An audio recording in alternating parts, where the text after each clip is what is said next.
So welcome back everyone, because this week's episode of WWE Raw was honestly the kind of Raw I have been waiting for. The show opened backstage with Roman Reigns arriving angry after everything that happened over the last few weeks. He immediately ran into Adam Pearce, who told Roman that if he had listened to him last week, none of this would have happened. But Roman didn't want any excuses. He told Adam that first he is going to handle his own business, and after that Adam can do whatever he wants with Jacob Fatu. Roman then said he was about to call Jacob out. But before Roman could ever continue, Jacob Fatu's music hit. Jacob was already standing inside the ring waiting for Roman. He grabbed the mic and told to Roman, "You were going to call me out? I'm already here. Come out right now." Roman still didn't come out immediately though. Instead, Jey Uso and Jimmy Uso walked out first. Jey was carrying a steel chair while Jimmy tried calming the situation down. Jimmy told Jacob that they should talk instead of fighting. Even though honestly, after everything Jacob has done, talking clearly wasn't going to work. And of course, Jacob attacked immediately. Jacob Fatu jumped Jimmy Uso and started destroying him right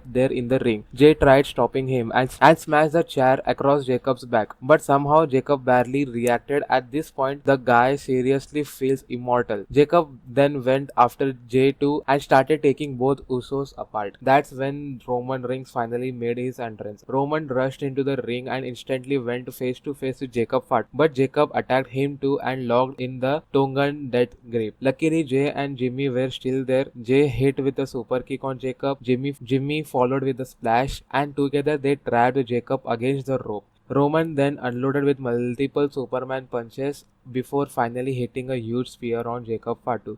For the first time in weeks, Roman Reigns and the Usos finally stood tall together in the ring while Jacob was laid out. As Roman, Jey, and Jimmy were leaving, they met Adam Pearce backstage again. Roman told Jacob they already handled their part, so now Adam can do whatever he wants with Jacob, even fire him if he wants. Adam looked ready to respond, but suddenly Jacob grabbed a microphone while still laying in the ring and challenged Roman Reigns to tribal combat. Roman accepted immediately. So now it's official. Roman Reigns vs Jacob Fatu in tribal combat match is set for Clash in Italy. Honestly, this whole opening segment felt fresh because for once Jacob Fatu didn't just destroy everybody again. Roman Reigns and Usos actually stood tall at the end. After that, the rest of the Raw moved pretty quickly. We got a street fight between Finn Balor and JD McDonagh. The match was chaotic from the start, and during the ending moments, Dominic Mysterio came out to help JD. JD slammed Finn to the table, but somehow Finn still kicked out. Then Dominic Mysterio and JD McDonagh started attacking Finn with trash cans.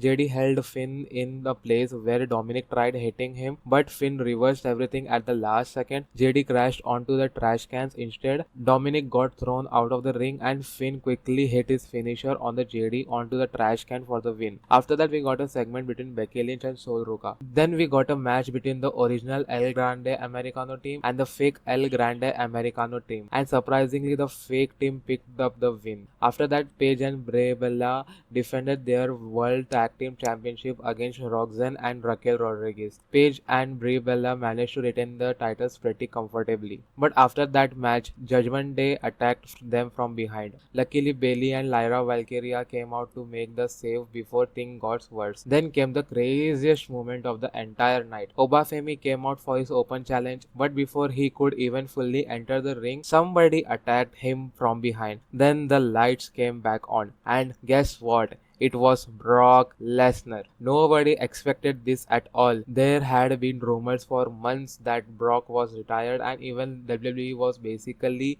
treated him like he was done. But Brock Lesnar is officially back, and he completely destroyed Oba Femi. Brock hit one F5, then another F5, then another F5. He just kept throwing Oba around non-stop. Honestly, this was first time Oba Femi has looked completely helpless in WWE. Brock absolutely destroyed him and left him laid out in the ring. And what made it even crazier is that nobody expected Brock to randomly return on Raw and instantly set up a match for Clash in Italy against Oba Femi. Most fan thought if Brock returned, it would happen closer to SummerSlam. Later backstage, Adam Pearce confronted Paul Paul Heyman and asked what was going on because Brock was supposed to be retired. Paul Heyman smiled and said Brock is retired, but then he pulled out a contract already signed by Brock Lesnar for a match against Oba Femi at Clash in Italy. Now all they need is Oba's signature next week. That segment alone completely changed the energy of the show. The only weird part was that WWE didn't make it in the main event because after Brock's return, we still had Seth Rollins versus Austin Theory as the actual main event. During the ending moments, Logan Paul tried helping Austin Theory by passing him brass knuckles while distracting the referee, but Seth still fought back. He hit a super kick followed with a pedigree and pinned Austin Theory for a win. After the match though, Logan Paul attacked Seth Rollins from behind. Then Street Profits ran out to help Seth, but suddenly Braun Breaker showed up and completely destroyed everybody. Braun took out Street Profits and attacked Seth Rollins too. After that, Braun, Logan Paul and Austin Theory all teamed up and continued the assault on Seth while security rushed out to stop the chaos. But Braun Breaker seriously looked unstoppable. Security could barely control him. Eventually, officials